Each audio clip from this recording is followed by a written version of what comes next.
Assalaamu alaikum warahmatullahi wabarakaatu. Kabajamtoota fi daawwattoota hordoftoota YouTube channel Family Orootoo welcome shama harka fuunee bakkuma jirtan maratti nagaaf rahmanni rabbii kadhuma hin qabne isin bira haa jiraattu isiniin jedha egaa hordoftoota kiyya. Aashaa fi Hamza maashaallah mabruuk baga cidha keessan geettanii maashaallah tabaarakallah mabruuk baga gammaddan.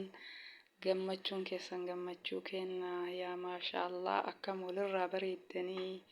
maashaallah tabaarakallah horaa bulaa ammallee dagaagaa gammachuun teessan zalaaqiyaa haa taatu maashaallah isinirraa jenne hedduu isinirraa tola maashaallah rabbii waliin isin haa bulchuu umrii dheertu sadii afuriin dabalamaa dachaan dabalamaa horaa maashaallah baay'ee namatti toltu mabruuk maashaallah bagattiin isiniin ga'e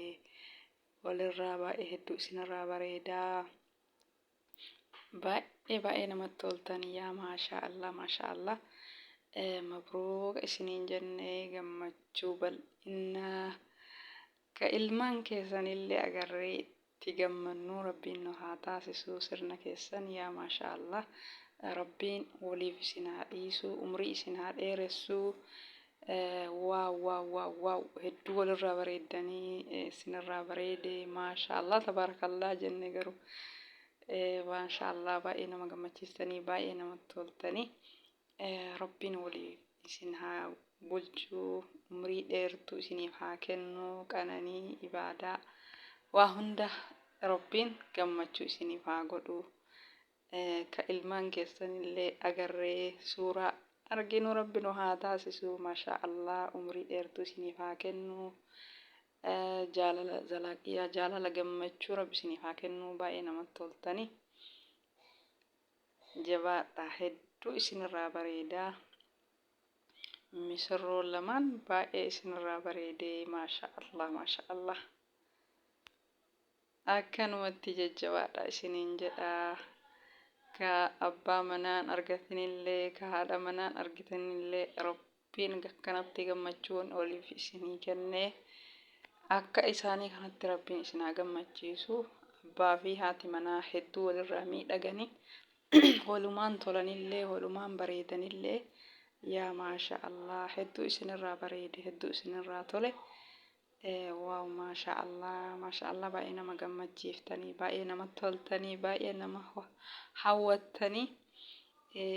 ilmaan keessanillee bareeda akka keessanii rabbiin isiniif haa kennu waan isin yaaddanii olitti rabbiin isiniif haa kennu dabalee waan isin hajamtan waan isin hawwitan hunda rabbiin galmaan isiniin haa ga'u kan qabnellee rabbiin akkanatti isin haa gammachiisu sadii afuriin dabalamaa ka'a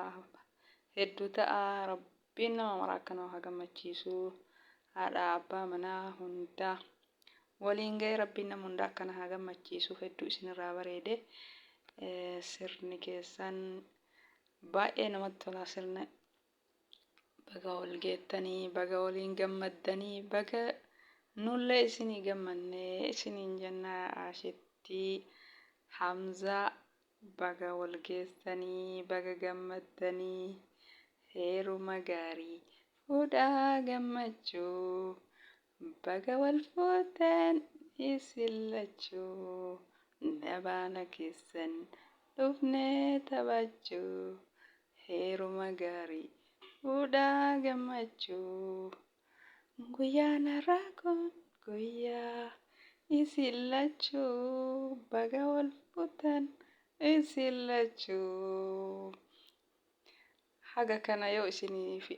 isin faarse yookaan yoo isin sirbe gayaadhaa rabbiin waliif isin haa dhiisu waliin isin haa bulchu gammachuu hanga dullummaa arrii waliin filattanii rabbi isin haa taasisu nama har'a ol fuudhee boruu wal dhiisu miti nama arrii adii wajjin filatu rabbi isin haa taasisu sirni keessan sirna gammachuu zalaaqiyaa rabbiin isiniif haa godhu egaa hordoftoota kiyyaa isin hundi keessanuu maashaallah tabarakallah irraa jedhaa namni maashaallah tabarakallah namaan jedhee ofilleef gaariidha namalleef gaariidha. Wanni tokko yoo obboleessa ofiitii namni gammade gammachuudha. Rabbi nama mara haa gammachiisu. Nama hunduu yoo wal ga'ee waliin tole faaya walirraa bareeda. Nagaatti hordoftoota kiyyaa hanga viidiyoo biraatti walitti deebinutti baay'ee baay'ee nagayaan naa turaa. Assalaamu alaikum warahmatullahi wabarakatuh.